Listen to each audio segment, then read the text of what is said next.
Guys, welcome back to SellerAmp's YouTube channel. Today I'm going to be showing you guys my criteria for analyzing products to resell on Amazon. So if you haven't already, make sure to like it up, subscribe for more, and push that little bell so you're notified whenever SellerAmp posts. Okay, so I just have a listing up here that I'm going to be using for example today. So basically, I'm going to be showing you guys my criteria, what I look for when figuring out whether or not I want to sell the product on Amazon. So automatically, you want to make sure that you are eligible to sell the product. So I am eligible to sell this Keurig product.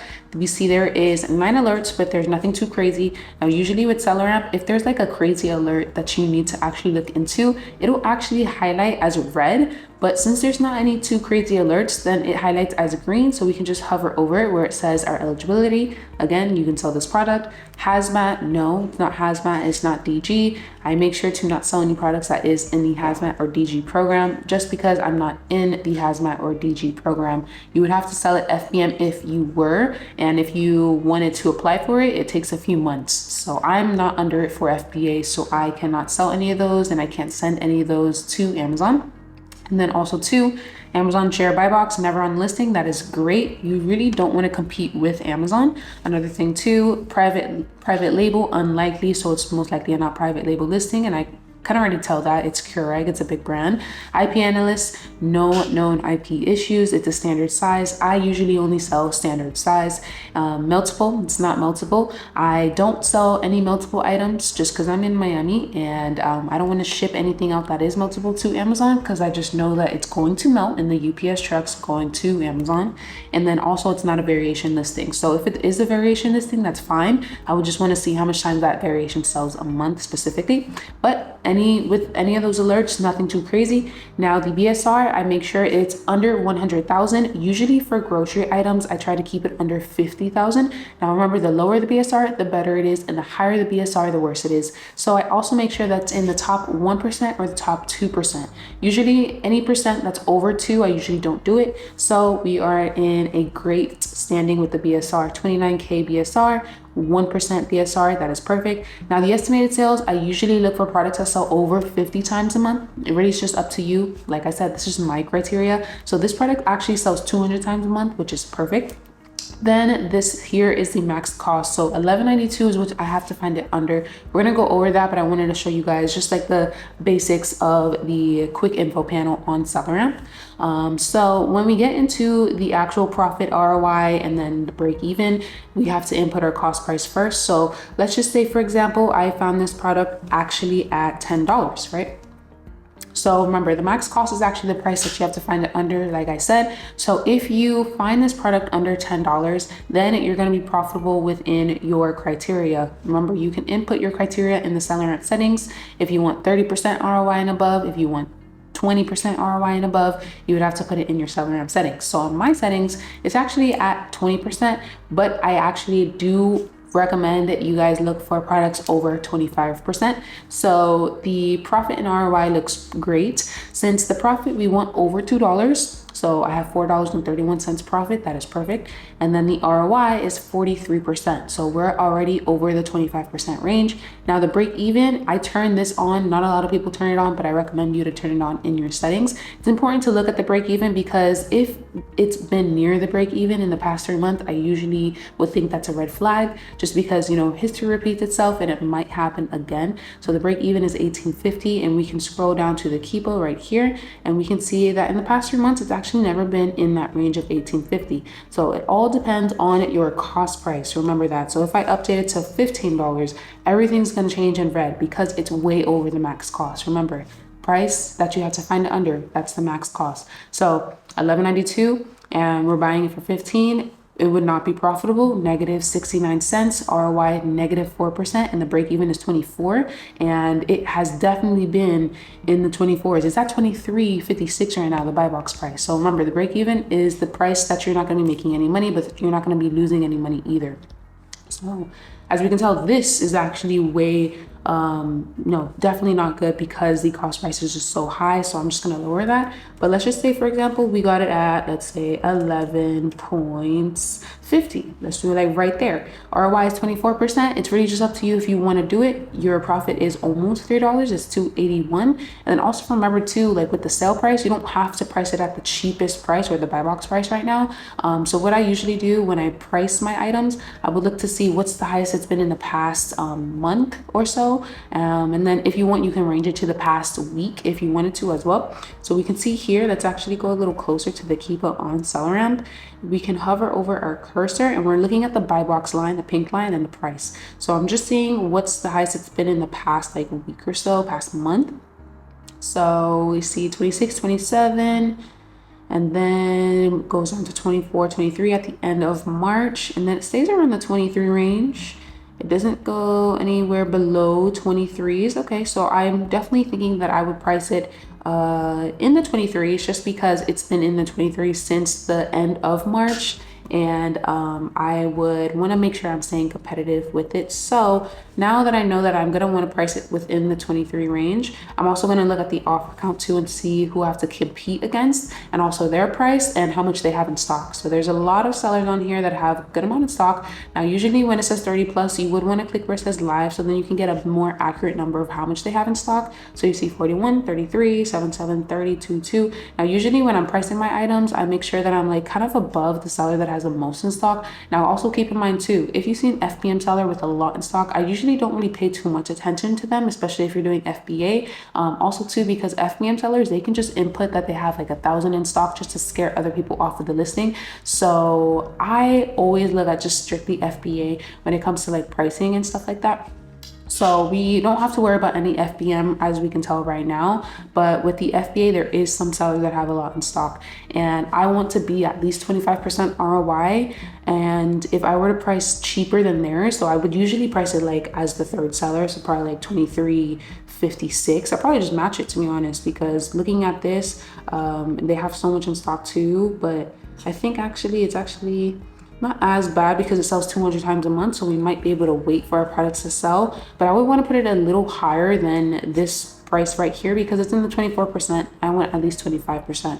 So maybe I can just put it at 23.64. But if we're already at 23.64 and the next seller is 23.82, then I might as well just put it a little higher, so 23.80. So I'm still within the 23 range. I'm still competitive, but I'll be able to make a little more ROI rather than the cheapest sellers right now. So 23.80 is probably what I would price it at. So 23.80, and this is based off of my cost price right now. It always differs based off of what you're buying it for. Also remember too, like a lot of people will think that, you know, once they see other sellers are breaking even or making 18% ROI, you have to keep in mind that you don't know how much they got it for.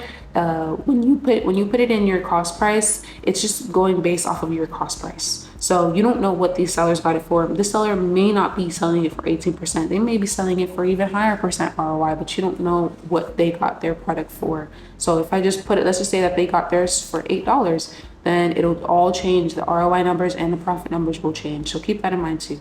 So let's just put it back to 11.50.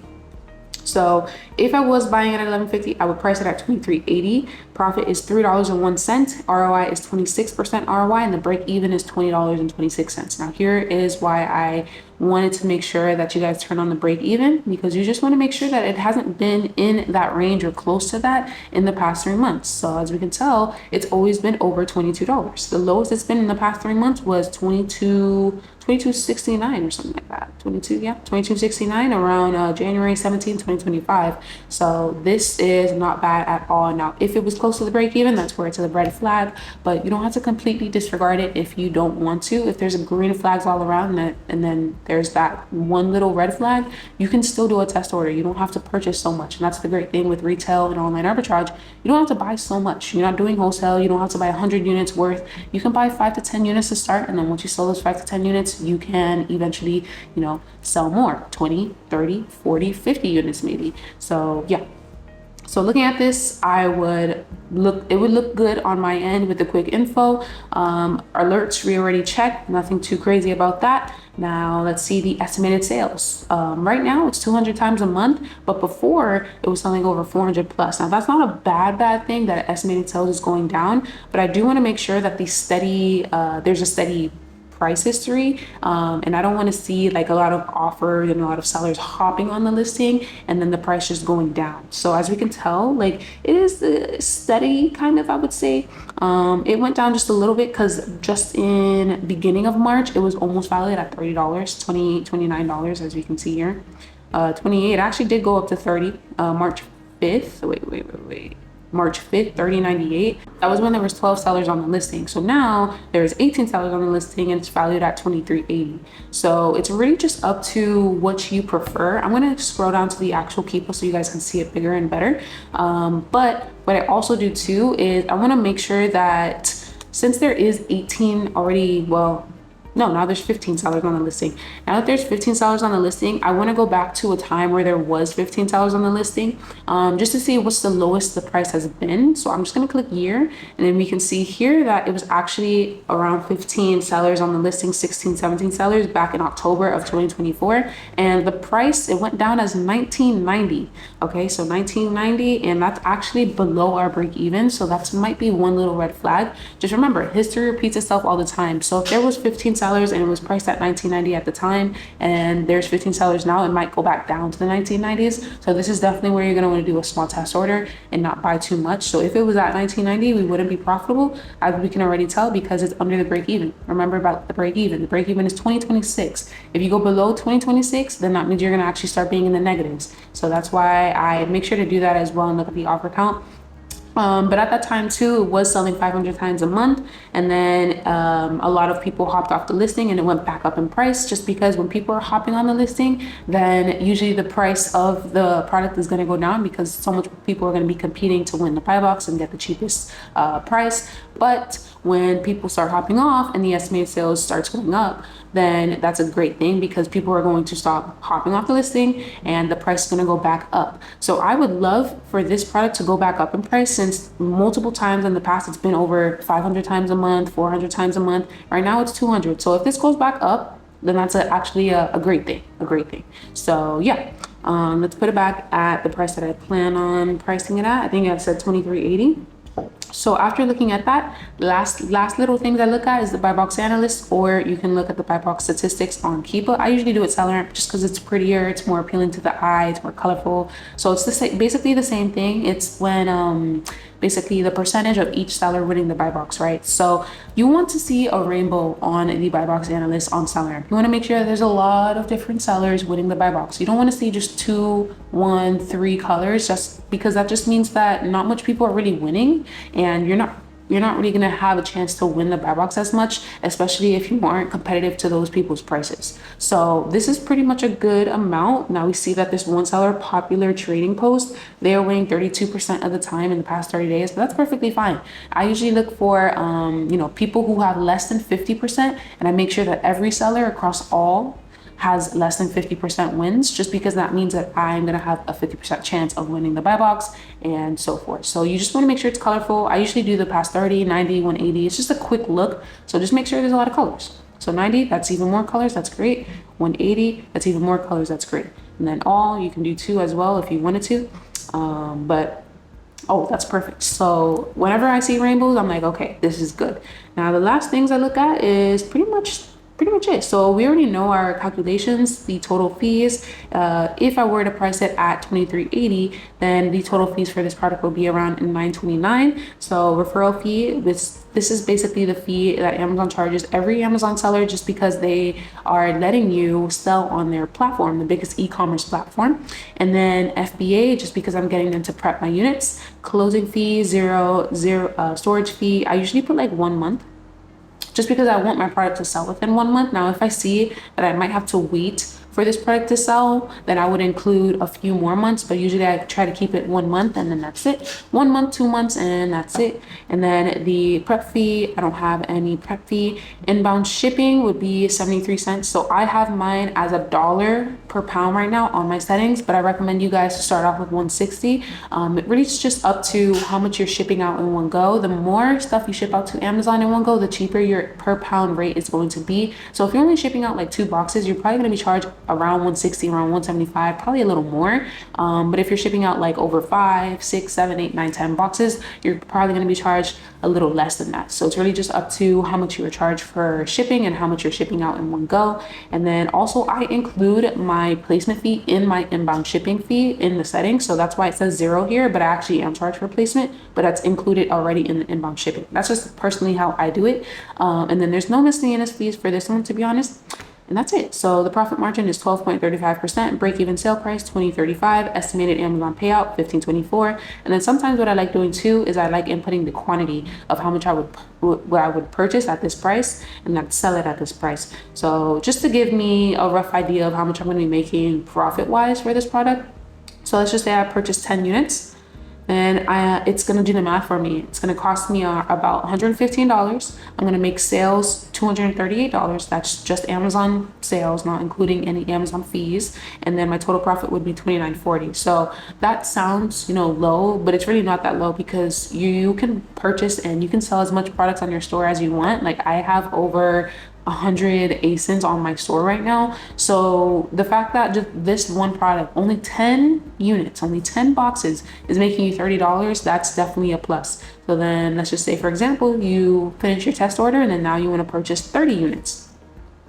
Now you're making $88.20 profit if you sell it at that price and everything. So obviously it's going to change if you sell it at 24, if you sell it at 22. It's really just up to you on what you're going to be selling it at. But just make sure to always look at this profit calculator so then you can see exactly how much profit you're going to be making before, Amazon gives you a payout and then you get discouraged thinking that you're making a lot more, but then you actually make a smaller amount and then blame it on all the Amazon fees. You should already know that when looking at the product. Okay, but yeah, pretty much it with my product analyst. Like I said, if you guys want more SellerAmp tutorials, then make sure to subscribe to SellerAmp's YouTube channel. They post quite often. And then also if you want to learn more from me and my tutorials, head over to my channel, Jazz Hustles. And if you learned anything new in this video, make sure to like it up, subscribe for more, and also follow SellerAmp on all their social media platforms. And if you haven't signed up for SellerAmp yet, make sure to do so. SellerAmp.com, free trials. Go ahead. I'll see you guys next time. Bye.